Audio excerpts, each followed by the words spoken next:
The Dave Hooker Show, represented by Banks & Jones, Tennessee's trial attorneys. Play to win, banksjones.com.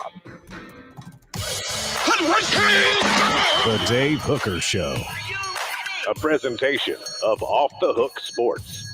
Objective insight, expertise, top guests. Available on YouTube, Apple, Spotify, and the Off the Hook Sports app. Download now for free. Also available on offthehooksports.com. I compute and obey. Now to Dave Hooker. Ready. Do you remember when there used to be nothing to talk about in Knoxville as far as sports in June? Well, that's certainly not the case anymore. Tennessee picks up a commitment. We'll get into that. And Tennessee's 2025 class, actually two commitments. One is a walk-on. We'll get into that. But he's a long snapper, and I do like his potential, as well as I like Nic Moore, that we'll get into. Also, Tennessee made the College World Series. And Caleb. College World Series Finals. College World Series Finals, excuse me. And Caleb, I can remember a day where we used to have the conversation. Would the average Tennessee fan rather have a top 5 recruiting class or make the Final Four in basketball? And you'd be surprised, it was pretty close to 50-50. With this conversation, and now with the transfer portal and recruiting being less important, I think you're going to see a lot of recruiting fans say, hey, I'm going to look at this baseball program. I'm going to look at this basketball program, because spring isn't just about recruiting anymore. And summer was never about recruiting until the new second signing day came along. Caleb, things are way, way different. They are. It's a very exciting time on Rocky Top. And also, I think with the NIL, recruiting is a bit devalued now compared to what it was in the 90s and the 2000s. So even more so, you'd rather make the Final Four than get a top 5 class. But totally 110% agree. I used to say that you had to be in the top 5 in recruiting year in and year out to compete in the SEC now. And I'm going to write a column about that. I think top 15 is doable, which, because of the transfers you bring in, sounds crazy, but it's true. So we've got a big show lined up. Tennessee's baseball team reaches the College World Series Finals. That'll, of course, lead us off. We'll get to Nic Moore, Tennessee's newest commitment. Are the Vols about to explode in recruiting, because they could pick up 2 big war daddies soon? So a good amount of recruiting on the program today. NCAA Tournament and basketball expansion is coming, guys. I don't like it. Neither do you. Caleb has to step out a little early, as the young one, Quincy, has a doctor's appointment, so everything's going to go fantastic there. Actually, it's the wife who has the doctor's appointment, and okay. she's milking this whole "I was pregnant" thing. I mean, no, literally milking it. But anyway, also 4 reasons why Tennessee won't win a national title, because Caleb's on record as saying they will. I think they've got a better than average chance. But I want to go through the possible problems that Tennessee could face, aside from the stupid stuff like injuries. Anybody could say injuries, but I got 4 specific things that I think you need to be concerned about headed into the season. And then we'll probably dive into a little bit of baseball to end the program. So we're loaded up. Let's get to it right now. It is today's tough question, and it's brought to you by Rick Terry Jewelry Design. Today's tough question. Take a side. Take a stand. The Dave Hooker Show, a presentation of offthehooksports.com. All right, Tennessee makes the College World Series Finals, and it really wasn't even close. Tennessee had Florida State in check. But the thing that stood out to me most of all is Tony Vitello. And the fact that I believe he got in Florida State's head. The fact that they had that blow up in the 4th inning, that Tony Vitello at one point took one of their balls to check that it's being scuffed, and they're up 6-1 at the time, I believe. Tony Vitello has great personality, sometimes maybe a little too much. But what do you make, today's tough question, of Tony Vitello on the message board? What do you make of him owning Florida State? Because he has. I think it's par for the course for Tony Vitello. I mean, this is what he does, and this is how he gets in their heads. Tony Vitello, I think the aura, or I guess you could say hatred of Tennessee that existed in 2022 is still kind of there. The difference is it's more in other teams' heads than it was in Tennessee's head. I think Tennessee generated a lot of the hatred in 2022 and then put the tournament play in their own head because they were starting to put more added pressure on themselves. They've been level-headed this whole year, but the hatred has come from other teams who still feel what they felt about Tennessee 2 years ago. So I think there's a little bit of it's almost like gamesmanship. Dave, I think the biggest story, though, is, I mean, the hero out of this to get Tennessee to the College World Series Finals is Frank Anderson, and not because of his starting pitching. And I wrote this yesterday. It's because of the bullpen. The bullpen has been flawless for Tennessee. He's Tennessee's pitching coach for those that don't know. Go ahead. Yes, he's Tennessee's pitching coach. Tennessee, from the last 2 games, bullpen hasn't surrendered a run. Kirby Connell and Nate Snead, in about 6 innings total pitched, have not surrendered any runs except for Connell surrendering 1 run in the first game against Florida State, in which he came in after an error that should have gotten Tennessee out of the inning to begin with. So that's the only run that either of them combined have surrendered. And obviously clutch pitching, they have not allowed a run in the 8th or the 9th inning in any game so far in the College World Series. So you really have to give credit to the bullpen. I think this team is, I don't like to use the word, they're just clutch. I mean, bullpen pitching, Dave, is where. Let me stop you there for a second. Let me stop you there for a second.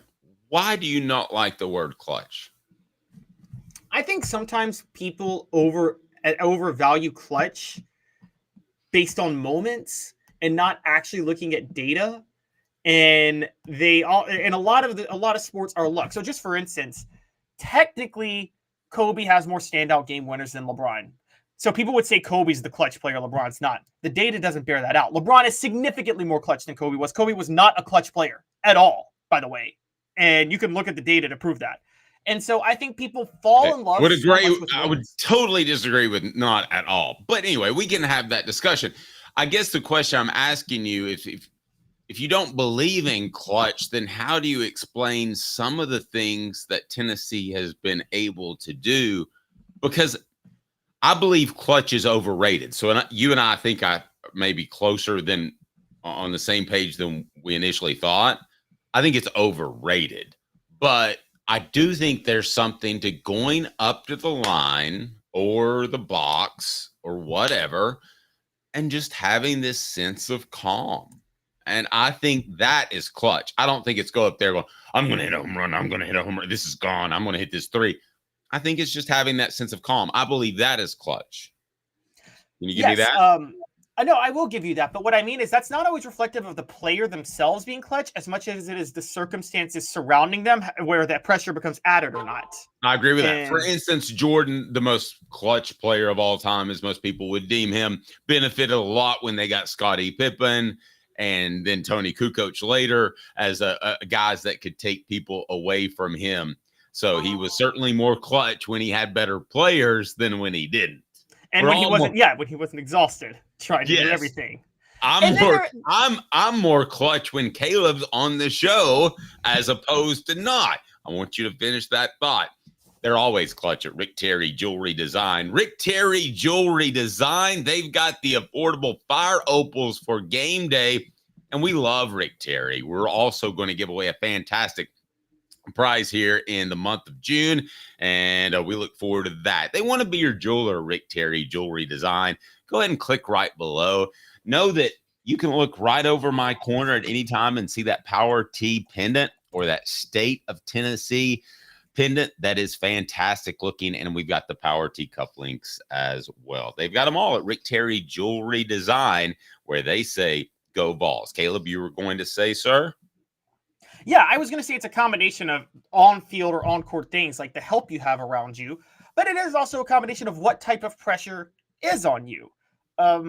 one of the examples I would give is if you want to say Tom Brady's more clutch than Peyton Manning because he delivered more in big moments, fine. But Dave, let's be honest. When Tom Brady was given the Super Bowl, in Tom Brady's first Super Bowl game-winning drive, there wasn't really a lot of pressure on him because he's a 6th-round draft pick backup quarterback in that Super Bowl game. So it's not like anybody's going to hold it against him if he doesn't lead the game-winning drive.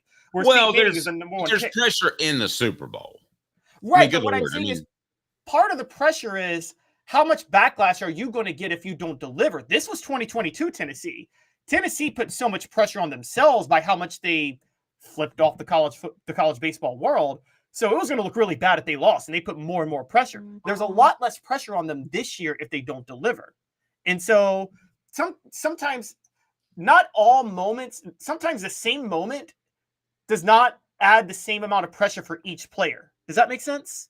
Like in the 2011 NBA Finals, LeBron had way more pressure on him than Dirk had because of LeBron joining Miami, even though they were in the same event. They were in the same game. Okay. Who has the most pressure on them? Because I'm going to go ahead and tell you it's going to be Texas A&M that they're going to play. Too strong of a pitching staff. So, that's already clinched, right? I think that already happened. Well, they Texas A&M. No, they have to. Kentucky has to play first. No, Kentucky was eliminated by Florida. I think it's already a lock. Texas A&M is going to. It's Tennessee, Texas A&M in the finals. Okay, so Tennessee, Texas A&M. I know they have a fantastic coaching staff. Caleb is sharp today, Robert. Good call. But let me ask you, what are now the expectations? Because really, if you look at it, it would be a positive step. And we referenced Jordan. He had to make it to the conference finals and then the finals. He took steps along the way in topping the Pistons. So is this a success in and of itself, no matter what happens now? And I'm actually going to make that our poll question. Despite what happens in the finals, is this a success no matter what? Caleb, what say you? No, because the added pressure on Tennessee baseball is not their fault. It's the fault of the athletic administration for consistently being good in every sport and saying that we are the best sports program in the SEC. You can't keep saying that without bringing home some hardware. And I'm sorry, baseball is one of the best positions. There's no pressure. They haven't put the pressure on themselves.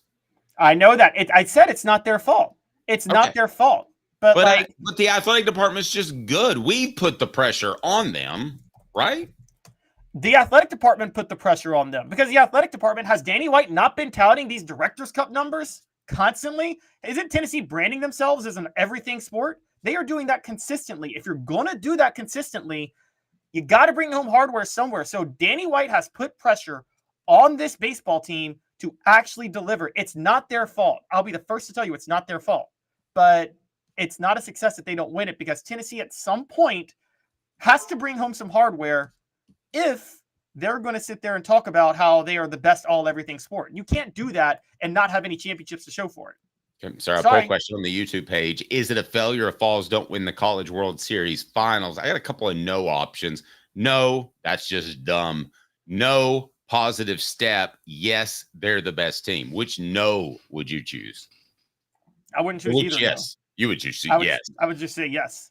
Yes. I would choose no, that's just dumb. Because if you play for if you're one of the two teams that play for a championship in your sport, that's a good season. And I see you shaking your head, but philosophically, you got to agree with me, right? Nope. Maybe not in this instance. Not in this instance, but philosophically, if I told you your Memphis Grizzlies were going to win the West and play for the NBA Finals next year, you would take that. That's a positive step. Yes, I would take that. That's a positive step. But I wouldn't be happy if we didn't win it, the Grizzlies, because if they just made the finals, Ja Morant would all of a sudden think he's the greatest player ever and then go shooting out guns everywhere and then get suspended for the next year. Caleb, you could have just agreed with me. Long story short, I just want to point out with Texas A&M, Tennessee faced their ace, Ryan Prager, in the SEC tournament. That's their only game. And in a little over 2 innings pitched, they had 3 hits, scored a run, put 5 guys on base. So I think that, look, Tennessee's done well against aces all year.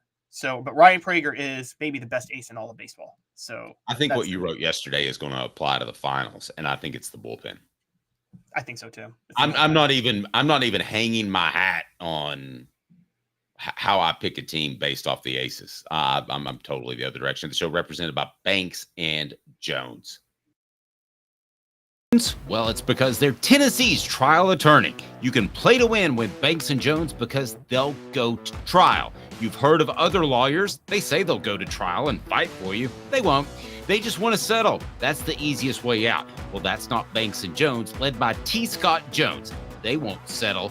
They'll go to trial for you. Tennessee's trial attorney. They play to win. Truly, Tennessee's trial attorney when it comes to criminal defense or personal injury. Why settle? It's Banks and Jones. T. Scott Jones. BanksandJones.com. What the?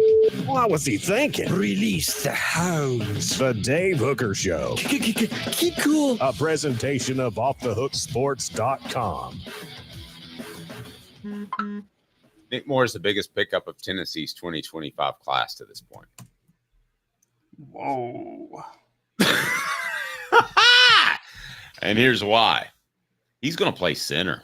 Talked to sources this morning. He's slated to play center. Tennessee has not had the luxury of recruiting a center. They've recruited guards, and they've said, oh, by the way, Cooper, can you snap? Of course, they didn't recruit Cooper, the current staff, but the previous one did. This is a luxury item to be able to take Nic Moore out of Jeff County, who can snap, a 4-star prospect. Many of you will say in-state doesn't play the best talent. I'd rather have that Georgia guy. I understand. But in terms of what it means for the future of the program, Nic Moore is a monstrous pickup. He's very good. He's in-state. You didn't let him slip away. But the biggest factor is it's a luxury to be able to recruit a guy specifically to play center in 2026 or whenever he does. That, to me, is a signal of this program is built to the point that they can really get down to business. So to get this out there real quick, just so in case anybody doesn't know what we're talking about, Nic Moore is a 4-star local offensive lineman who committed to Tennessee yesterday, or was it this morning? It was either yesterday or this morning. This morning, who committed to Tennessee Thursday morning. It's right after we posted all the Tony Vitello articles that got pushed off the page. But anyway. Yeah. So he is actually listed as he's a two-sided War Daddy player because he plays defensive tackle too. And he's listed as a 3-star defensive tackle on Rivals. But you're right, he's specifically interior offensive line. I'm pretty sure he's going to be on the offensive line in college. He's listed as 6'2.5", 300 pounds. He is going to be a center. I will report that. He is going to be a center. I believe you on that, and I'm with you. And I think this is a huge pickup for Tennessee. And let me be very clear on something. People come at me all the time because they think I devalue Tennessee prospects and think they're overrated. No, I think Tennessee has the state of Tennessee. Yes, the state of Tennessee. I think the state of Tennessee is limited in talent relative to Georgia, Alabama, and other places. But it's only the Nashville area that I think the kids are overrated. This is from Jefferson County and right outside of Knoxville. Those East Tennessee kids that come that are highly rated, Dave, they're almost East Tennessee, Chattanooga. They're almost always underrated. Always underrated. They almost always turn out, if they're 4-star, they're borderline 5 stars, quite honestly, typically. And so, I mean, I'm very, very high on, because the truth of the matter is there's not a lot of recruiting experts down there. So you know this, Dave. There's not enough people to overhype players from that region. And so I'd never thought about that, but that's actually a pretty good point. Yeah. So kids from East Tennessee that are 4 stars are almost always panning out. And so I am very high on Nic Moore. This is a very big pickup for Tennessee. And you're right. They finally may be starting to get guys that they can develop on the offensive line when they get to Knoxville. As we know, a few have been busts. Some of them have been just too soft from what we all understand to be pushed and developed. But if you're in the Knoxville area, I think you're more hyper aware of what Josh Heupel's running and what he's expecting than if you're. Yeah, I agree. Boy, great point by Dylan. I want to tackle after 30 seconds for my friend Medicare Misty. 19 years this year. Well, I've been in the community since 1993. You're getting a lot of information. Unlike when you were working, they made the choice for you. Now you have to make the choice. Come to us and let us help you make it easy. Call Medicare Misty, MedicareMisty.com or 423-777-5577. Let us help them sleep at night. And we call her Medicare Misty. And we call him Dylan, one of our better posters on the board, saying the thing I really like is we offered Nick really late and still got him. We busted in the front door and said, come on, and now he's coming. These are the things Bama used to do. Dylan, I'm stealing that for my column that I'm writing later today for Hooker's Corner, our Patreon page. We would love for you to join. But Caleb, that's a great point. Bama would just swoop in, take your local guy, and say, I know you put all these hours of work into recruiting for him, but tough, you know what? That's what Bama used to do. Oh, yeah. They did that consistently. As a matter of fact, one of the biggest problems, and it was in in-state kids, you know this, Dave, better than I do. For a period of time, particularly when a particular orange pants coach was at Tennessee, Chattanooga was Alabama country, wasn't it? Oh, yeah. So was Nashville. But I know you don't think as highly of those guys, but yeah. Well, Nashville was a little more national. Like a lot of Nashville kids went, Jalen Ramsey went to Florida State, like things like that. Alabama, Chattanooga was basically in-state talent for Alabama. And for those who don't know the history of this, you can go back to the 60s. Philip Fulmer almost committed to Alabama because Bear Bryant made a point to recruit that southern border of the state of Tennessee. And so, everybody talks about securing the southern border. Tennessee needs to do a good job of securing its southern border from Alabama, because Alabama has been picking players off from there for far too long. And you're right. For Tennessee to be able to keep this kid now, it's more Knoxville, obviously not southern border of Tennessee, but still, I think this is part of a trend. And I think what you're seeing, one of the benefits, and I will give you this, I think there's a big benefit to getting an in-state kid who is a 5-star like George McIntyre, Dave. Because let's be honest, George McIntyre, guys like that are connected to everybody in the state of Tennessee, from Memphis to Sevierville. And quarterback and 5-star, it almost hurts you more than it helps you if you lose him in recruiting. It just is a bad look. Oh, they lost a 5-star guy from their own state. They must be having problems. That's what every negative recruiting coach would say. And this just in, they all recruit negatively to some extent. Ray Varner Ford, we love them. They are absolutely phenomenal. Let me tell you a little bit about Ray Varner Ford. Big Ben 4x4, $29,743. A 2024 T250 low roof cargo van, $51,955. 24 model Ford F-150 4x4 crew cab, $46,929. Ray Varner Ford, your East Tennessee Ford dealership. All right, so Tennessee recruiting, I think Nic Moore is a monster pickup. I kind of thought I might get a little pushback on you, from you, Caleb, saying that he's a local guy, but I think this is an all-around big pickup that sometimes flies under the radar. Listen, this is a 4-star guy in your backyard that's coached by Spencer Riley, who Caleb loves the Vols still to this very day, is a regular friend of the program, played center for Tennessee. You can't lose this guy. You just can't. No, you can't. And Dave, who's the last local kid that didn't live up to his star rating? You mean at Tennessee? At Tennessee. I don't know. They're never overrated in Knoxville, ever. Huh. I hadn't thought about that. Knoxville kids are almost always underrated. Or appropriately rated. Or appropriately rated. Never overrated.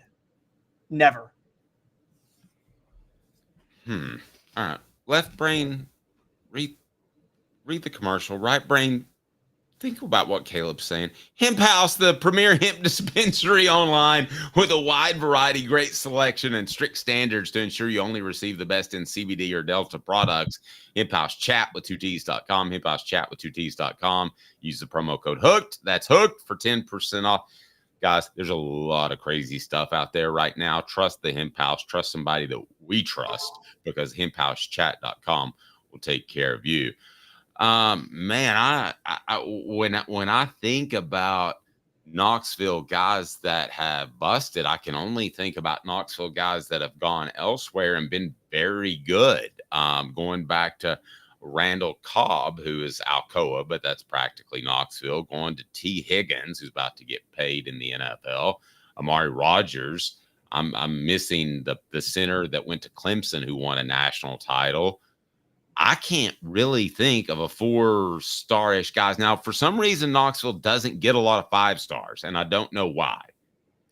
But I guess Walter Nolan panned out as well. I can't think of a bust. I can't, Caleb. You have. And Walter Nolan doesn't really count either. You've completely. Well, yeah, because he wasn't from Knoxville, but you've completely stumped me in recruiting that I covered for like 15 years. So I don't know or 20 years. I'm stumped.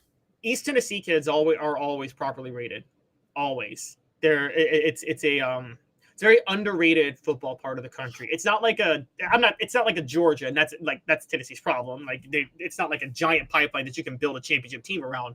But the kids that do come out of there that are highly rated almost always work out. I mean, always. How do you think that is, though? Is it being in the shadow of Neyland Stadium? Is that part of it? And you see football, and football's so big. Football's 10 times bigger in Knoxville than it is in Chattanooga. I've lived in both. Crazy. Yeah, I just think that I talk about this. I think there aren't enough recruiting experts there, so they don't properly value kids coming from those areas. I think there's a lot of, where I'll just put it out this way, Dave, where the camps are and where the hotbed for coverage is going to skew things a certain way. The camps and the hotbed for coverage are mostly Nashville and Atlanta. Now, the Atlanta area is so gigantic, it's impossible for it to. And also, the kids still are deep-seated in the South. Many of the kids, parents, grandparents, great-grandparents are Southerners to the core, so the talent is there. And where they miss with the Nashville kids, the reason I say they miss with the Nashville kids a lot is a lot of the Nashville kids, it's a growing population of people from the East Coast whose parents never cared about football. So the competition still hasn't caught up the way it has where if you're in Atlanta with Georgia or in Birmingham with Alabama. And so I think that they just don't have a lot of press in Knoxville or Chattanooga to properly evaluate, and there aren't enough camps to evaluate the kids. Interesting. All right. Let me throw a couple other recruiting notes at you. Big recruiting section right here. David Sanders. I think Tennessee's in good position for him. Number 3 player nationally, actually trending towards the Vols after his visit over the weekend. Top 50 edge rusher Isaiah Gibson decommitted from USC after visiting Tennessee. And it looks like the Vols are in good shape for him. I hate to project top 50 guys because you never really know. They play it close to the vest, but that's a big one, Caleb, if they could get him. Yeah, Isaiah Gibson is from Warner Robins, Georgia. For those who may not remember, Marquez Callaway is actually from Warner Robins, Georgia. And I believe that's below what you call the Nat line, right, Dave, right? Warner Robins would be a little above the Nat line, but right out there, yeah. It depends on the time of the year. In August, it's below the Nat line. In June, it's above the Nat line. Okay, well, it's close enough to where typically that's a Georgia pipeline. So a lot of people are picking Georgia just based on that. But the Marquez Callaway tie, the fact that he decommitted after visiting Tennessee, right after visiting Tennessee, and the fact that, look, guys, we talk about the Heupel discount. The Heupel discount comes at receiver, at quarterback, and yes, at edge rusher. Mm-hmm. You want to be an edge rusher in this system because there will be chances for you to thrive because Heupel's whole offense system is predicated on the offense getting a lead and unleashing the edge rushers on the other side. So I think Tennessee is as appealing as any place in the country for them. So Isaiah Gibson is a great chance for them. They have a great chance for them with David Sanders Jr., the number 3 player in the nation, a 5-star offensive tackle. The selling point is Darnell Wright, quite honestly. And I think that Tennessee is in strong position to land him. All signs point to Tennessee being the favorite.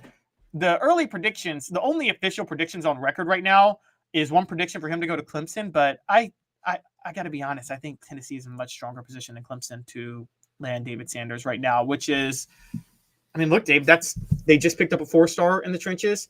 They're leading for a 5-star and have a strong chance of landing another fringe 5-star, all on the line. This is huge for Josh Heupel.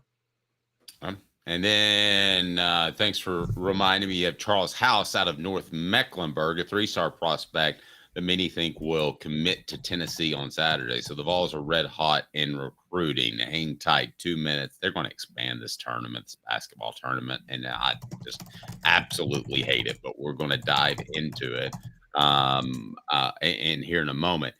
But Caleb, when you look at Tennessee's football recruiting and you talk about a discount, let's remind people what you mean there, and why would Josh Heupel already get a discount when he hasn't even made a college football playoff yet? Well, he turned Byron Young into an NFL draft pick pretty quickly. Had teams get out in front and open the checkbook to land Tyler Bear and whatever you think of him on when he hit the transfer portal market. James Pierce is now being turned into a potential number 1 draft pick. I think the Heupel discount is coming from edge rushers because, again, Tim Banks' system, Rodney Garner's coaching, Rodney Garner's recruiting, and Josh Heupel's build, the way he's built his team, all are conducive to edge rushers being superstars in this system, the same way they are for wide receivers. So I think from that perspective, Tennessee, that's where I think he's a big land with Isaiah Gibson. Dave, what would it be like? And I just got to ask you this. What type of earthquake would it have on the SEC if Tennessee landed within the next week David Sanders, Isaiah Gibson, and Charles House?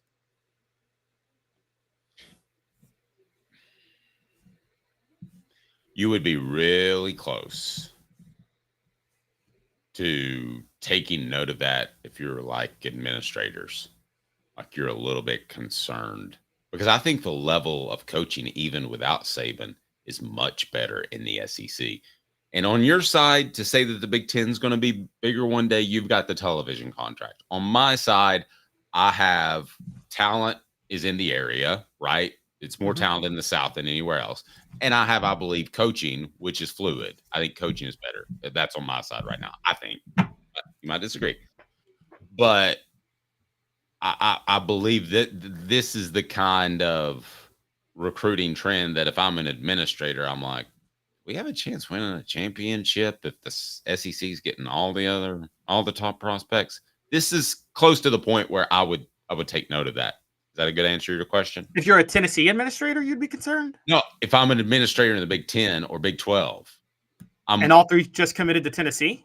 Well, no. And all of the, I'm talking about I thought you were talking about multiple prospects committing to SEC schools. No, I said, what type of earthquake would it have if Tennessee landed all 3 of those players? Well, then I just stumbled along for too long. Sorry. Monstrous. If they pick up all 3 of these, it would be huge. It would still be very big. Shoot for 2 or 3. Why don't you can ask me 2 or 3, and I would still say really big, but monstrous if they got all 3 of them. Yes. I think if Tennessee lands all 3, you would still be very concerned if your other SEC schools, because with Tennessee's NIL, the way it is, and the way they're applying NIL now, which is more towards keeping players, the last thing you want is to Tennessee to start recruiting on the same level of Georgia or Alabama, because then it's a wrap. Because Tennessee has, I think, and Dave, you can tell me if I'm wrong on this, I think after signing players, Tennessee has way more structural advantages within the program than even a Georgia or Alabama has at this moment, in terms of keeping players around, paying them enough, the culture that Josh Heupel's built. I think there are more structural advantages after you land the recruits. I don't think you're not as likely to get a Lane Kiffin 2009 class anymore at Tennessee. And for those that don't remember, half of that class were felons. Literally half. We're not exaggerating, guys. Literally, well, we're exaggerating a little. There were more felons than All-American or than all SEC. Than all SEC players. Yes, exactly. That is true. I mean, But Kayla, I don't even think they need to pick up the house kid for this to be a huge weekend.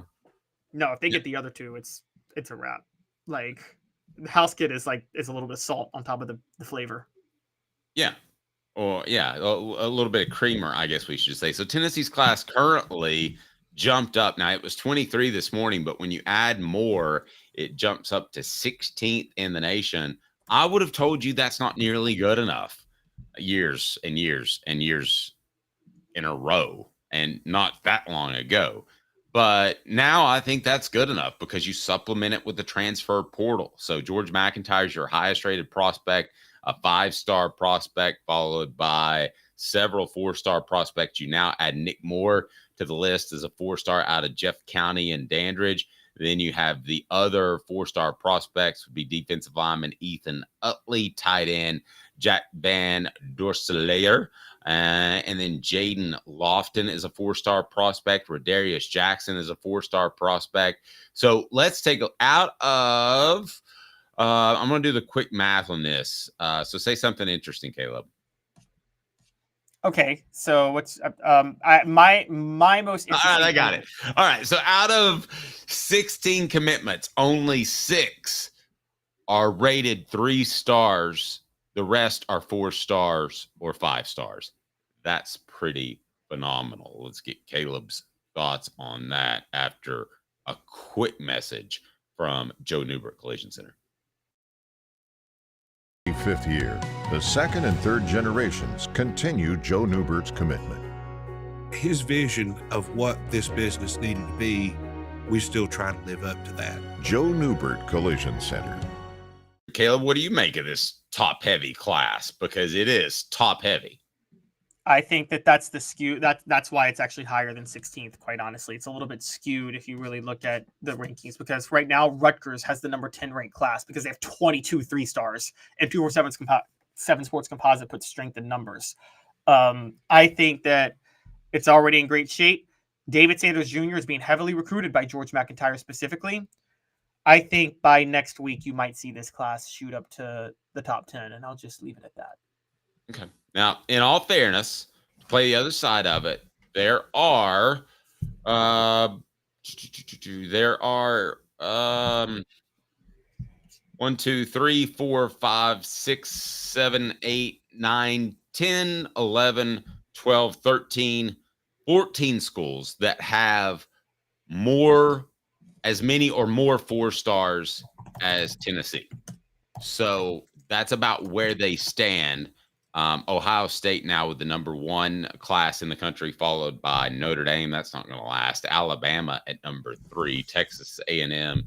Oh, I'm sorry. I'm reading the wrong list. Excuse me. Let's go to the overall. Number 1 is indeed Ohio State, Notre Dame, Alabama, Georgia, Clemson. That's your top 5. Other SEC schools: Auburn 6, Oklahoma 7. Texas A&M 8. That was my point earlier. How if I'm other administrators at other places, I'm worried about the SEC's just raking in the talent. LSU comes in at number 11. Hang tight. He's Caleb Calhoun. I'm Dave Hooker. We've got a lot coming up on the program. In just a matter of moments, the NCAA is expanding the basketball tournament, and I don't like anything about it. Hang tight. He is Caleb Calhoun. I'm Dave Hooker, Off the Hook Sports. Big Ben 4x4, $29,743. A 2024 T250 low roof cargo van, $51,955. 24 model Ford F-150 4x4 crew cab, $46,929. Ray Warner Ford, your East Tennessee Ford dealership. Sports Treasures in North Knoxville is one of the South's largest sports cards and memorabilia dealers, featuring over 10 million sports cards from vintage to modern. Sports Treasures carries a full line of hobby boxes, singles, autographed memorabilia, Tennessee Vol collectibles, fan cave decorations, and so much more. See a museum full of collectibles at Sports Treasures, 4819 North Broadway in Fountain City, and Sports Treasures on Facebook. Sports Treasures, where the real sports fan goes to shop. Have you seen the latest TriStar Hats Co. product? TriStar Hats Co.? What's that? You know, those really cool hats, shirts, tumblers, and even license plates with 3 stars like the official Tennessee flag and stripes like the American flag. Pretty patriotic if you ask me. Ah, gotcha. Seen those. Those are cool. Where can I get them? Simple. TriStarHatsCo.com. And if you order now, there's 10% on any order $50 or more. Plus, use the promo code HOOKED. With the promo code HOOKED, you get 10% off. That's hooked. And don't forget free shipping with any order over $50. Stock up at TristarHatsCo.com. That's TristarHatsCo.com. There are plenty of wannabes out there, so make sure you go to TristarHatsCo.com for the best quality and customer service. Will do, and I'll be sure to use the promo code HOOK. That's hooked when I do to save an additional 10% off. TristarHatsCo.com. TriStar Hats Co. is a trademark of TriStar Hats Co. LLC. Any use without express written consent is prohibited. Now in its 45th year, the second and third generations continue Joe Neubert's commitment. His vision of what this business needed to be, we still try to live up to that. Joe Neubert Collision Center. Hit like and subscribe. Cooper Mays here. Hit like and subscribe. Where were you? All right, so welcome back. So our poll question, is it a failure if the Vols don't win the College World Series? 48% no, that's just dumb. 17% no, that's a positive step. 34% says yes, they're the best team. We're going to replace that talk in some hoops, as it looks like the NCAA basketball tournament is going to expand. What can you tell us, Caleb? Yes, so Ross Dellinger has reported, who does amazing work just across college sports. I mean, he's one of the best. It has reported that the NCAA has moved another step closer on the journey to expand the men's basketball tournament. NCAA leadership presented D1 commissioners with models that would expand the event by 4 teams or 8 teams as soon as 2025-26, which would get the league to either 72, or the tournament to either 72 or 76 teams. This is because Power Conference commissioners like Greg Sankey and Tony Petitti desperately want more of their own teams in the tournament, but they don't want to get rid of the automatic qualifiers for the conferences. So basically, we're turning the NCAA tournament into a participation trophy event for the SEC and the Big Ten. That's what they're doing. Nope, you're right. And you're looking at, so how many college basketball program, Division I college basketball programs are there?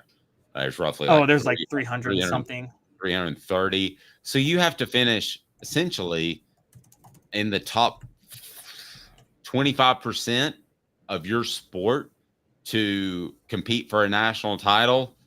That's whack, to use an old. It's actually even worse, because as the NCAA tournament committee always reminds us, their job is not to pick the 68 best teams. It's to pick the 30 whatever best at large teams. And there are fewer automatic qualifiers now. There are going to be, I think, 32 automatic qualifiers this year. So, Dave, think about this. 32 automatic qualifiers, 40 or 44 at large bids. If you're a Power 5 team, Power 4, you really just have to be in the top, 60% of those teams to get in at that point? Yeah, that's disgusting to me. joke. I mean, to me, to make the playoffs, you should be like a top 20% team, not a top 30 to 40% team. This is the rationale that everybody uses, and it hacks me off to no end when people do this. Don't get hacked off. Don't get hacked off. They'll say, I'm scared of Caleb. They'll say, well, this team played this other team close, and because they're competitive, or maybe they beat them once, they obviously belong in the tournament. That's not how a postseason tournament should work, okay? There are teams in the NFL playoffs that lost to teams that didn't make the playoffs. That does not mean the team that didn't make the playoffs should get in. It's about... But that goes back to our old argument, but we didn't have, because we didn't have a playoff. We're not going to have that argument anymore, are we? Well, what I'm saying is this.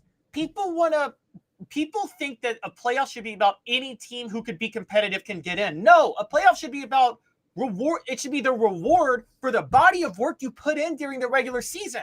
And everybody wants to expand everything now. And this is what's happening. This is what's happening with college sports. And you're going to see it with the college football playoff, because you saw it with NASCAR. The money is in the postseason. That's true.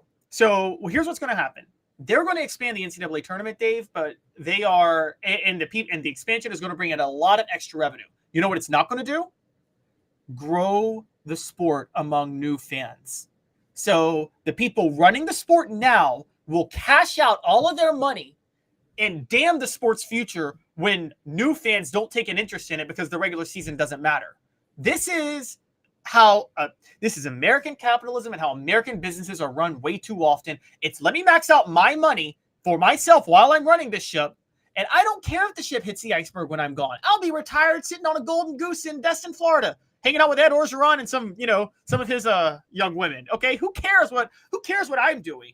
This is what's so. This is what college sports is. Could be Bill Belichick when you're talking about young women. I don't know if you heard about that. Oh yeah, that's true. That's a good point. Taking a Well, 24-year-old. Bill Belichick order. Can I play? I want to play the altruistic side. All right. Now I'm not saying I believe this, but call the NCAA. I almost sound like I'm just crazy when I say it. The NCAA has a plan.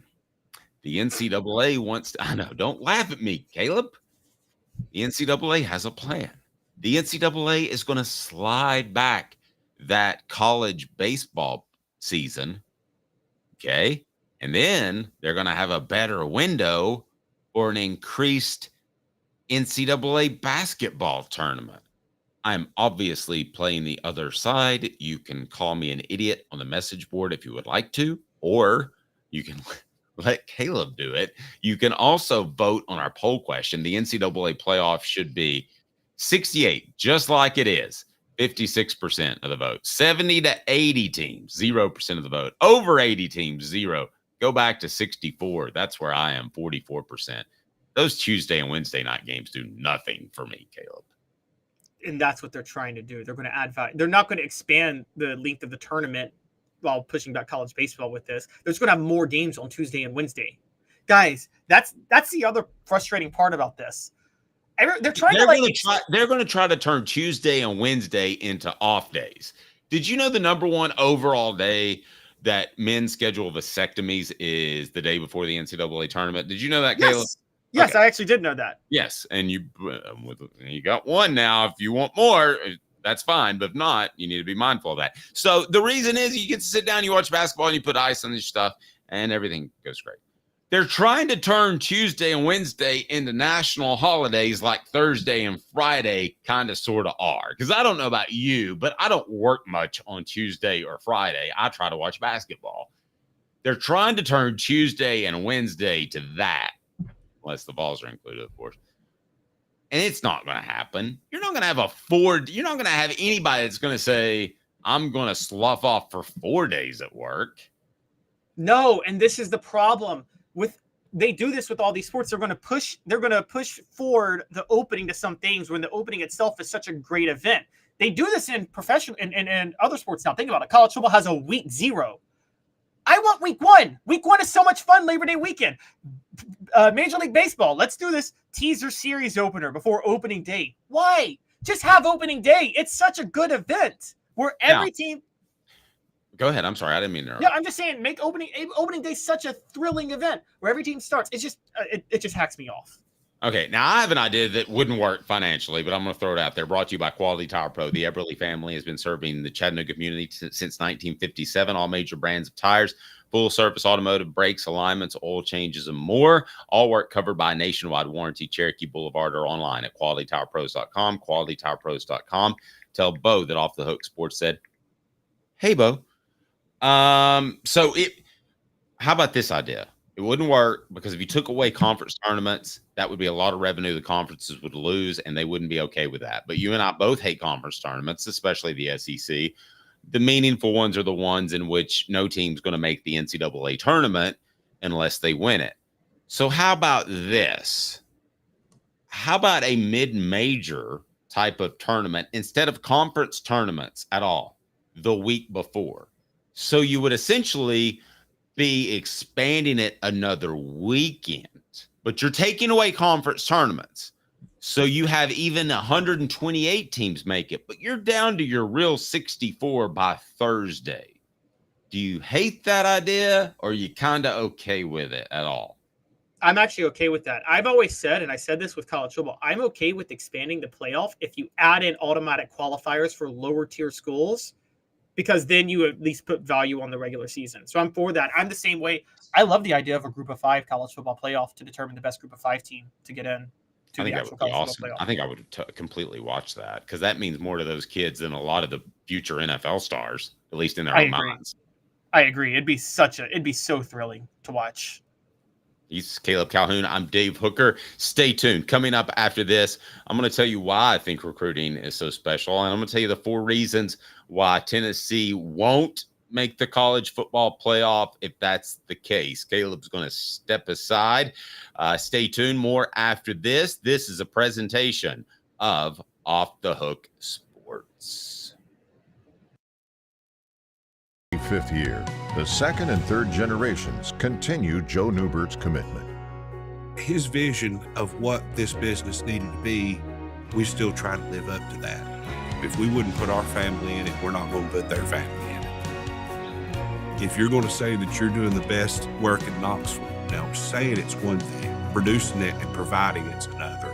The largest family-owned collision center in Knoxville is Joe Neubert Collision Center. Hi, I'm Rick Terry, and we at Rick Terry Jewelry Designs pride ourselves in the highest quality craftsmanship from a family-owned business here in Knoxville for over 35 years. At Rick Terry Jewelry Designs, we also take pride in being an affordable option for all your game day accessories, especially those fire opals. At Rick Terry Jewelry Designs, we want to be your jeweler every day and especially on game day. Go Vols! Hi, Mike Davis here with City Heating and Air, reminding you to always dare to compare. Our team provides quality local heating and air service, installation, and maintenance across East Tennessee. We use only the best equipment like American Standard heating and air conditioning for your residential, new construction, or commercial needs. Honesty, dependability, and customer satisfaction have been the cornerstones of our business since 1961. City Heat and Air. Dare to compare.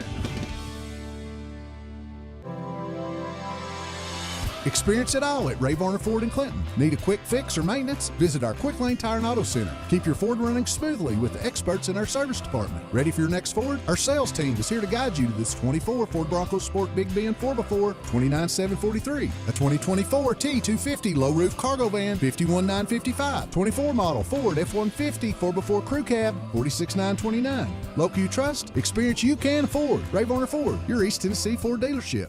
What's up, everybody? This is Jacob Warren asking you to like, subscribe, and share. Dave needs this.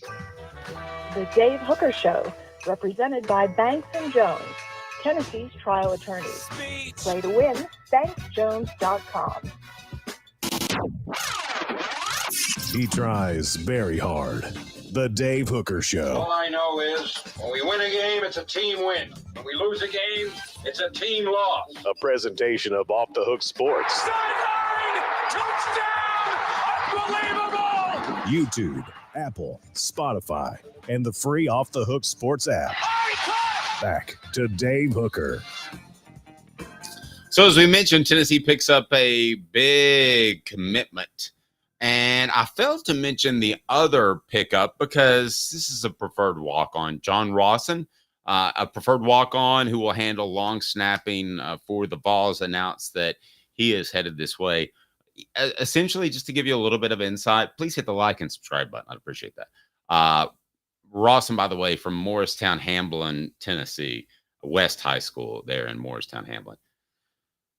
To be real honest with you, I'm not sure of the difference between a preferred walk-on nowadays and a true scholarship athlete. Let me tell you why. Because there's a group out there, a group of businessmen that are putting together a program, and it's already in place that walk-ons will get their school paid for, in-state walk-ons in particular. So technically, Rosen is a walk-on, but he's getting everything paid for. Now, that's good for him, and I'm glad that's happening. The potential problem there is, and this is what Paul Bear Bryant did back in his heyday, was taking 300 scholarship athletes. Paul Bear Bryant, in case you didn't know, would put a guy on a swimming scholarship. So is the NIL going to give teams an ability to do that? I don't think so. Please hit the like and subscribe button. We will go to the message board. Just give us your thoughts. And I think Cunningham, the wide receiver out of Mississippi, is the better receiver, but it looks like it's Mississippi. So you guys are talking some recruiting on there. Matt Solansky, by the way, also from Ole Miss, that Travis is pointing out. Now, I'm here to tell you that I think Nico Iamaleava is going to be fantastic. I think Tennessee is going to be in great shape. But I'm going to tell you, him and his lack of experience is one of the reasons that if Tennessee fails to make the college football playoff, we'll point to. While I think that Nico is very, very good, that remains to be seen. So 4 reasons why Tennessee won't make the college football playoff, even though I think they will. 4 Downs brought to you by Dynasty Spas, the most comfortable spas made in the United States of America, right here in East Tennessee. Drop in for the all-new showroom in Athens. Dynasty Spas, perfect for all 4 seasons. 4 Downs, presented by Off the Hook Sports. I really need you to get to Dynasty Pools and Spas, and you can pick up one of those free books or free t-shirts that we have there just by saying hello. Stop by Dynasty Pools and Spas. All right, so the reasons that Tennessee will not make the college football playoff, I think you have to go number 1. You have to go at the quarterback position. Guys, as much as I believe in Nico, and I think that Tennessee's going to be great there, we've seen it before. A highly touted quarterback comes in like Joe Milton. You think he has all the ability, and things don't quite work out. While I don't think this will be an issue, and by the way, Coop, you forgot to call out the down. Maybe that's because quarterbacks usually do that. Coop here, first down. Thanks. Cooper Mays here. Hit like and subscribe. Thank you. So I think Nico Maliaba is incredibly talented, but this is year number 1 for him as a starter. Now, you look back at the Iowa game, you think he's incredibly talented, excited about him, and I get that, but I think that Iowa defense was incredibly slow and, despite its rating, incredibly overrated. Look at their opponents compared to what Tennessee usually faces. Now, what is reason number 4? Cooper Mays here, second down. Tennessee does not make the college football playoff if they don't find a really good running back. I like Dylan Sampson a lot, but Dylan Sampson is not your every down back. He's a bit light, and he is a guy that's going to make his hay out in space. He's not a power back, and they've had that in Jalen Wright, who I think was incredibly underrated, by the way, and Jabari Small from last year's team. In fact, I think some, maybe including me, have taken the Wright Small combination for granted a little bit.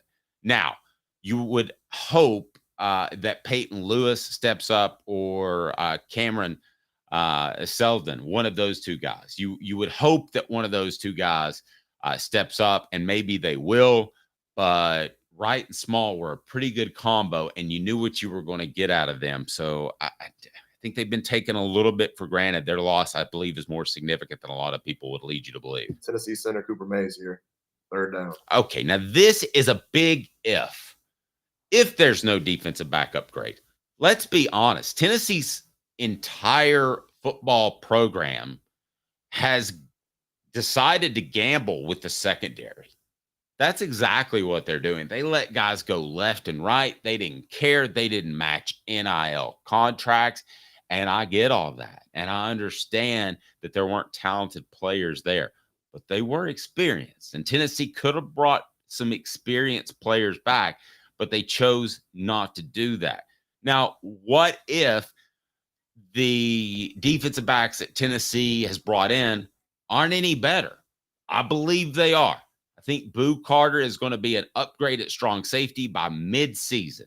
I think Ricky Gibson is going to be a shutdown corner. Ricky Gibson III, by the way. Don't want to leave that off. So I believe Tennessee will be better in the defensive backfield. But do I know it? Not yet. And I want to see more of that. Also think that Tennessee's defense is pretty difficult to learn, which leads us to fourth down. All SEC center Cooper Mays here, fourth down. I want to see that defensive front mesh with the back end, because you've got Keenan Pili in there, who I believe this may be more of a reason why I think Tennessee is going to win a national championship as opposed to miss the college football playoff. Talking to someone within Tennessee's program, you just have no idea how good Keenan Pili can be. And nobody does, because of the injury last year. And he was banged up when he was at BYU. So if you take the often injured aspect of it, or tends to get hurt a lot, injury riddled. If you take that out of it, you're talking about, based off what I was told, another borderline all SEC player. And I think that you will get that. The other player who I mentioned on yesterday's program that you need to look out for is Jackson Moya. But my question is, how do they mesh with the back end? What's your comments, your thoughts, what concerns, what's your biggest concern that Tennessee might have heading into the season? Why might they not make a college football playoff, as I have predicted repeatedly that they will? So I want to be clear on that. Ashley asked, I saw like 2 days ago a post on Twitter from an Ohio fan thinking they was not going to get French because something happened on his visit that they were having to apologize to his mother for. Let me look into that. I think that Tennessee is in good standing with French, Ashley, but he has been pretty darn interesting to me. Now, I didn't mention Dylan said Khalifa Keith in the backfield. That's a real possibility. So coming up on the program, I am going to dive into some more Tennessee baseball and why this is not a must win for Tennessee, despite what a lot of you think, a championship's on the line, but not a must win. Has Dave gone crazy? The show represented by Banks and Jones. Well, it's because they're Tennessee's trial attorney. You can play to win with Banks and Jones because they'll go to trial. You've heard of other lawyers. They say they'll go to trial and fight for you. They won't. They just want to settle. That's the easiest way out. Well, that's not Banks and Jones, led by T. Scott Jones. They won't settle. They'll go to trial for you. Tennessee's trial attorney. They play to win. Truly, Tennessee's trial attorney when it comes to criminal defense or personal injury. Why settle? It's Banks and Jones. T. Scott Jones. BanksandJones.com. All right, so apparently Ryan Day cussed Ron French out. I'm sure that happened. But earlier on our poll question, we had this question for you. The NCAA playoff should be 68 just like it is.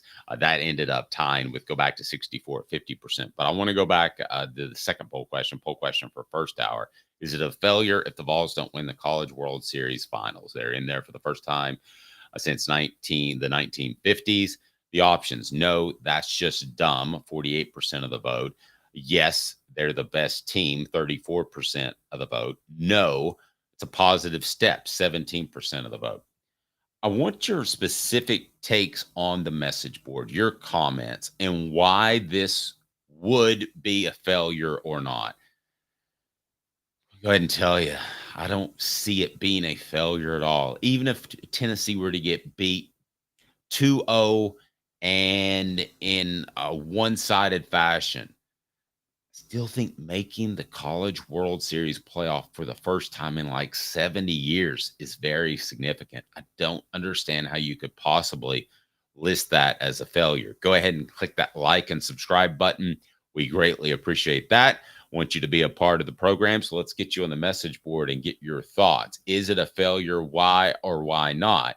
Now, I'm not the mindset of giving out participation trophies and all that stuff, and it's not okay to finish second, but I can't see how it's a failure. It's been an incredible run, and now Tennessee has arguably the top recruiting class in the nation because they've shown they can do it consistently from 2022 to 2023 to 2024, and even before then. Dylan says it's not a failure, but to know we made this far and didn't win it all is going to sting a little.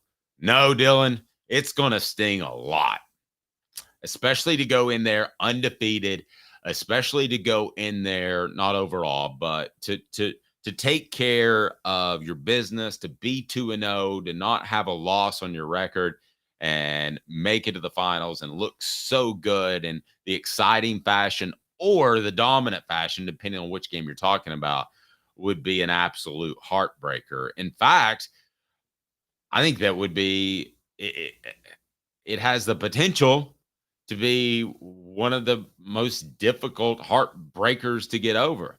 But if Tennessee wins the College World Series, I ask you this on the message board, it's the greatest thing in Tennessee football or Tennessee sports since what?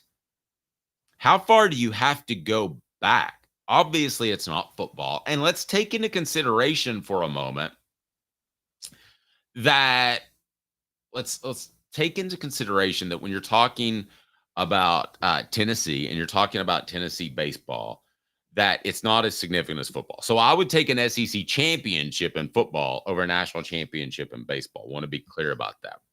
So you have to be somewhat relative. What's the biggest single day or single event success that Tennessee has had since when? How far back do you have to go?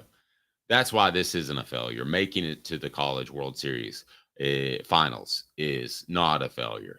No matter what happens, I don't care if it's 12-0, 16-0, not a failure. I look back at the SEC championship in 1997. Tennessee won that championship. They didn't win the national championship as they did the following year, but it set up the national championship. Kyle says the women's 2008 national championship. That's what I was going to say. But I thought maybe there would be something in between. Now, if you want to say retroactively and the fact that we can look back at it, the biggest thing to happen in Tennessee athletics since 2008 and that women's national championship is hiring Josh Heupel, right? Tennessee beating Alabama in football. Amy, I think you want it. That to me is bigger than a women's national championship. And I don't want to sound sexist, but Amy happens to be female and she suggested it. Tennessee beating Alabama in football is the most significant Tennessee success in 16 years. Hard to believe. Fourth down, Coop. Cooper Mays here. Second down. All right, Coop. So biggest success on the field or on the court.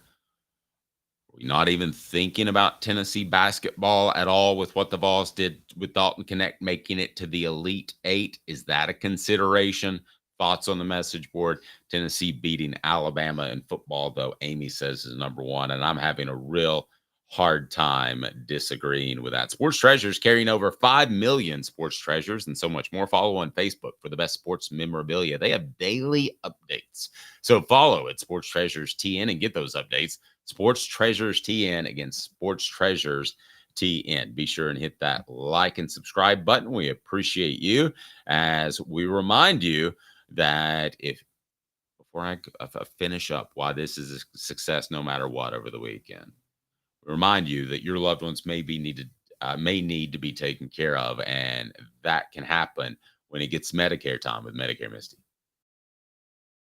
19 years this year. Well, I've been in the community since 1993. You're getting a lot of information. Unlike when you were working, they made the choice for you. Now you have to make the choice. Come to us and let us help you make it easy. Call Medicare Misty, MedicareMisty.com or 423-777-5577. Let us help them sleep at night. And we call her Medicare Misty. Now, all that being said, I've already picked Tennessee to win and sweep Florida State. Despite their pitching staff, and Texas A&M. Despite their pitching staff and what they have, I'm aware of all that. I think Tennessee is home by Monday. I truly believe Tennessee is home by Monday. They win 2 in a row. And if they have to go to 3, you could argue that their bullpen's better than their starting pitching. I think Tennessee wins in 2, but don't be surprised if it's 3. The show represented by Banks & Jones. Have a fantastic day, evening, night, morning, whenever you're watching. We'll be with you on Friday and each and every weekday at 10 a.m. Be sure to hit that like and subscribe button. This has been a presentation